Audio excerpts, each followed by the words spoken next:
और दूसरा कारण ब्रह्मा, मां कह रही है ब्रह्मा जी से कि दूसरा कारण ब्रह्मा, मैंने ही अहिग्रीव दानव को यह वरदान दिया था कि जाओ तुम्हारा वध एक अहिग्रीव से होगा, तुम्हारे जैसे ही दिखने वाले मुख वाले व्यक्ति से होगा, देव से होगा, दानव से होगा, लेकिन इस संसार में अहिग्रीव जैसा कोई और अन्य प्राणी है ही नहीं। तो तुम सब देवता मिलकर जो सर भगवान विष्णु का लवण सागर में गिर गया है, उस सर की जगह तुम किसी अश्व का सर काट कर ले आओ और भगवान विष्णु के धड़ से जोड़ दो। भगवान विष्णु ही अहिग्रीव दानव का वध करने के लिए अहिग्रीव अवतार लेने वाले हैं। और ब्रह्मा जी ने विश्वकर्मा जी से और विश्वकर्मा जी ने त्वष्टा जी से यह प्रार्थना की और त्वष्टा जी ने अश्व का सर भगवान विष्णु के धड़ से जोड़ा और यहीं पर भगवान का अहिग्रीव अवतार होता है। बोलिए भगवान विश्व विश्व विष्णुदेवाय नमः, अहिग्रीव अवताराय नमः। भगवान अहिग्रीव अवतार लेते हैं और अहिग्रीव दानव से युद्ध करते हैं और अहिग्रीव दानव मारा जाता है। इस प्रकार सूत जी कहते हैं कि हे ऋषिवर, हे सोनक जी, इस कारण से भगवान का अहिग्रीव अवतार हुआ था। किस कारण से? अहिग्रीव दानव के वध के लिए। और मात्र भगवान विष्णु ऐसे देवता हैं जिनको एक पद मोक्ष देने का अधिकार है, क्योंकि उन्होंने सर्वप्रथम नवहा यज्ञ अनुष्ठान मां का इस भूमि पर किया था। वही से यज्ञ की प्रथा प्रारंभ हुई है। लेकिन विडंबना आज बहुत बड़ी है।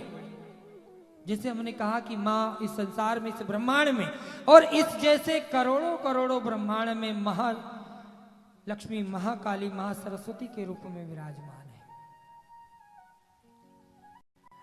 आज हम लोग जानते हैं कि हम मनुष्य हैं, हम जप तप ध्यान हवन यज्ञ करके मोक्ष की प्राप्ति कर सकते हैं। देवता मोक्ष की प्राप्ति कर सकते हैं, दानव भी मोक्ष की प्राप्ति कर सकते हैं। लेकिन कभी आपने सोचा है कि ये जो मुख पशु है, मुख पक्षी है, इनका भी मोक्ष होता है क्या? कोई जानता है इनका मोक्ष कैसे होता होगा? इनका भी मोक्ष होता है। लेकिन हम अगर मंच से खुलकर बताएंगे तो हमें ऐसा लगता है कि कई लोग हमारे विरोध में हो जाएंगे कि गुरुजी इस प्रकार का वर्णन बता करके सभी को अलग दिशा में मोड़ रहे हैं। लेकिन हम आपको अलग दिशा में नहीं बता रहे। जो पुराण कह रहा है, जो मां भगवती स्वयं कह रही है, जो व्यास जी स्वयं कह रहे हैं कि जो हमारे यहाँ वर्षों पुरानी पूर्वजों द्वारा बलि प्रथा बनाई चली आ रही है, वो बलि प्रथा कोई मन गढ़ंत कहानी नहीं है जो आज के लोग कहते हैं कि ये बलि प्रथा लोगों ने बनाई है। नहीं बनाई है। ये बलि प्रथा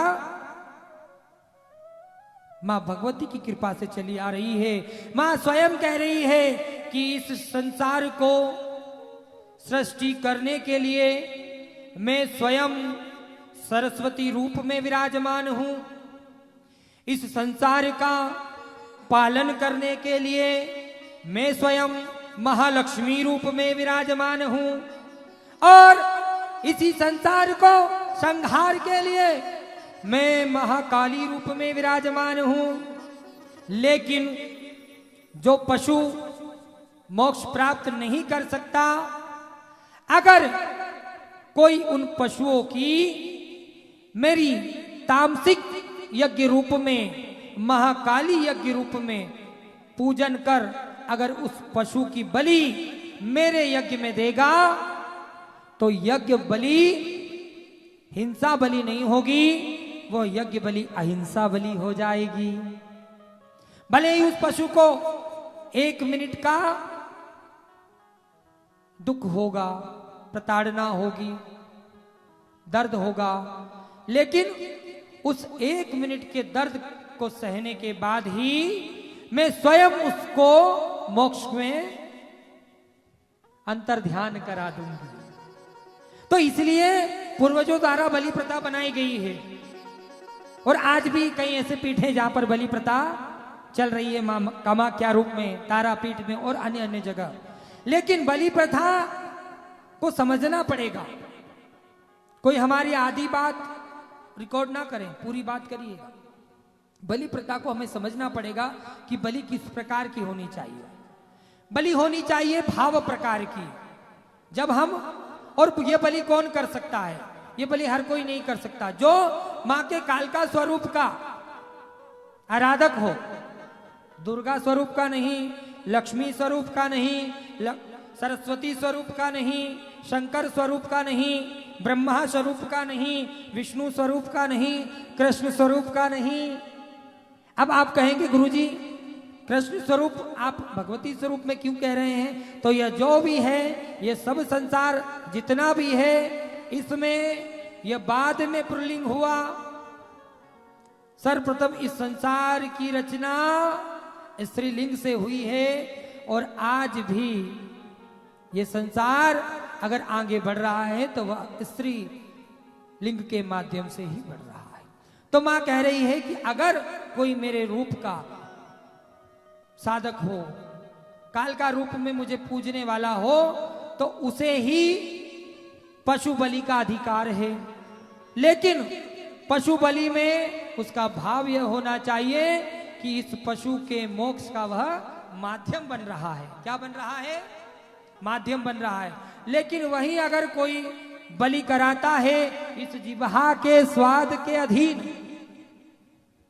अगर जिह्वा के स्वाद के अधीन और मांस भक्षण के अधीन अगर कोई बलि करा रहा है, तो उस पशु का तो अवश्य मोक्ष होगा। लेकिन उस पशु की जगह वो मनुष्य, वो बलि देने वाला भी वही पशु बन जाएगा। अगर आपने मोक्ष के लिए किसी पशु की यज्ञ पर बलि कराई है तो आपको फल मिलेगा। लेकिन जिह्वा के कि चलो लाओ फटाफट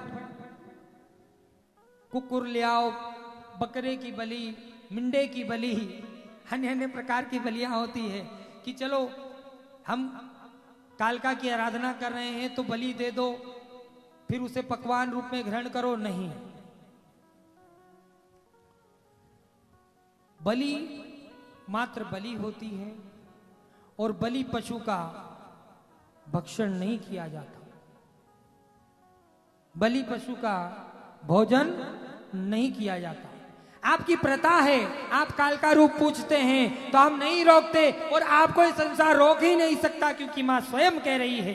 बस आपका भाव बलि का मोक्ष कराने का होना चाहिए, उस पशु की बलि का मोक्ष कराने का होना चाहिए, तो आप अवश्य बलि दें।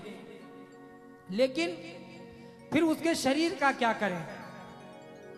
तो आप उसके शरीर का उसी ही प्रकार अंतिम संस्कार करा दें, भूमि में या लकड़ियों पर, जिस प्रकार आप अपने परिजन का करते हैं। क्योंकि हम अपने परिजन के मोक्ष के लिए ही पिंडदान करते हैं, गया धाम जाते हैं, क्योंकि वह हमारा अपना होता है, हमें उसकी मोक्ष की चिंता रहती है। तो अगर हमने इस पशु के मोक्ष की चिंता की है तो यह पशु भी हमारा अपना है, और इसका अंतिम संस्कार कराने का दायित्व भी किसका है? किसका है?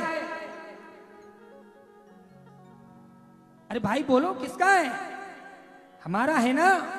हम गया जी क्यों जाते हैं, पिंडदान क्यों करते हैं? क्योंकि हम अपना जो व्यक्ति मरा है, जिसकी मृत्यु हुई है, जिसकी जीवात्मा शरीर से बाहर हुई है, हम चाहते हैं कि उसे मोक्ष प्राप्त हो जाए। तो अगर हमने पशु की बलि दी है तो कहीं ना कहीं अगर हमारे भीतर हाँ मांस भक्षण का है तो कोई बात नहीं, आप भी पशु बनोगे, ये तय है। आप पशु बन जाओगे और अगली बार उस यज्ञ पर आपका धड़ होगा। हम बलि प्रथा से नहीं रोकते क्योंकि मां स्वयं कह रही है, लेकिन किसे करनी चाहिए, कैसे करनी चाहिए, उसकी व्यवस्था क्या होनी चाहिए, उस पर ध्यान देना चाहिए। तो उस शरीर का, उस पशु शरीर का जो है हमें अंतिम संस्कार करा देना चाहिए। यही बलि, यज्ञ बलि, अहिंसा बलि मानी गई है। बोलिए महाकाली माई की जय।